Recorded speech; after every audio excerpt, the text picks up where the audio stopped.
أعوذ بالله من الشيطان الرجيم بسم الله الرحمن الرحيم సోదరులారా, సూర్య బఖ్రా ముగింపుకు వచ్చింది. ఇందులో అల్లాహ్ సుబ్హానహు వ తఆలా అంటున్నాడు, లా ఇక్రాహ ఫిద్దీన్, ధర్మంలో బలవంతం లేదు. బలవంతం అనే పదం దానికి అర్థం ఏమిటంటే, ఒక వ్యక్తికి బలవంతంగా ఇస్లాంలో రమ్మని దౌర్జన్యం చేయటం, వారిని బలవంతం చేయటం కూడా ఇస్లాం అభిమతం కాదు. చాలామంది అంటారు ఇస్లాం ఖడ్గంతో ప్రబలిందని.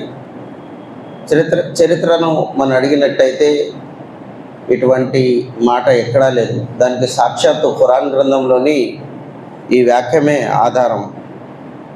2వ సూర 256వ వాక్యంలో అల్లాహ్ అంటున్నాడు, లా ఇక్రాహ ఫిద్దీన్, ధర్మంలో బలవంతం లేదు.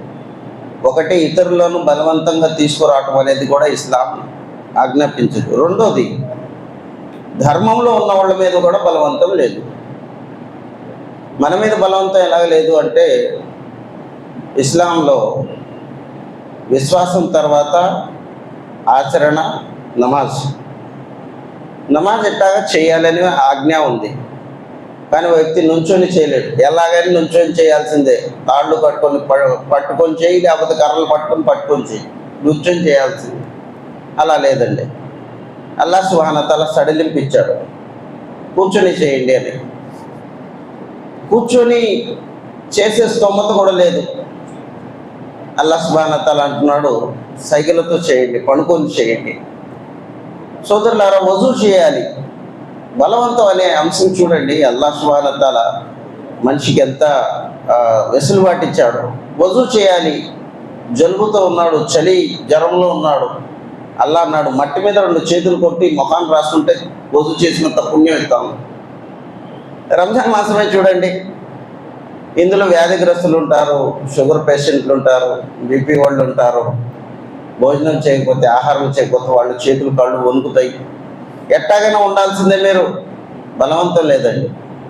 మీరు ఉండలేకపోతే, ఆ శక్తి లేకపోతే, ఈ వ్యాధి తగ్గదు అని మీరు దృఢ నిర్ణయం చేసుకున్నట్టయితే, ఒక వ్యక్తికి అన్నం తినిపించండి. మీరు వారికి భోజనం పెట్టండి. ఆయన ఉపవాసం ఉంటాడు, ఆయన ఉపవాసాన్ని మీరు విరమించండి. మీకు ఉపవాసం ఉన్నంత పుణ్యం నేను ప్రసాదిస్తాను. కనుక సోదరులారా, ఇది అల్లాహ్ సుబ్హానహు వ తఆలా వరం. అల్లాహ్ అంటున్నాడు, లా ఇక్రాహ ఫిద్దీన్ ఖద్ తబయ్యన రుష్దు మినల్ గై, సత్యం అసత్యం తేట తెల్లముంది. ఫమన్ యక్ఫుర్ బిత్తాగూతి వ యుమిన్ బిల్లాహ్ ఫఖద్ ఇస్తమ్సక బిల్ ఉర్వతిల్ ఉస్రా.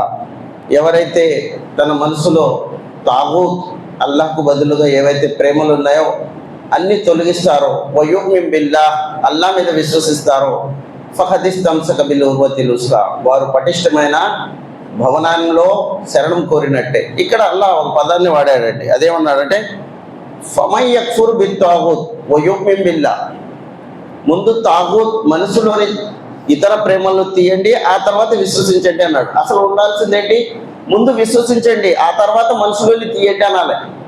కానీ అల్లాహ్ సుబ్హానహు వ తఆలా అంటున్నాడు, ఇది చదదు. ముందు మనసులో ఏదైతే కల్ముష భావాలు, ఏవైతే ఇతర ప్రేమలు ఉన్నాయో వాటన్నిటికి పక్కన పెట్టండి, అప్పుడు అల్లాహ్ మీద విశ్వాసం తీసుకురండి. అంటే అల్లాహ్ ప్రేమ ఉండాలంటే మదిలో ఇంకో ప్రేమ ఉండకూడదు. ఇది సిద్ధాంతం అన్నమాట. కనుక అల్లాహ్ సుబ్హానహు వ తఆలా అంటున్నాడు, పటిష్టమైన భవనంలో వారు శరణం కోరినట్టే. వల్లాహు సమీఉన్ అలీం, అల్లాహ్ వినేవాడు, అన్ని తెలిసినవాడు. అల్లాహ్ అంటున్నాడు, అల్లాహు వలియుల్ లజీన ఆమను యుఖ్రిజుహుం మినజ్ జులుమాతి ఇలన్ నూర్. అల్లాహ్ తన దాసులకు వలి, దోస్త్ అన్నమాట, స్నేహితుడు అంటున్నాడు. ఏ దైవం అయితే స్వహస్తాలతో మానవుడిని మట్టితో తయారు చేసి నాకు అతను స్నేహితుడు అంటే, ఆయన ప్రేమ చూడండి ఎలా ఉందో.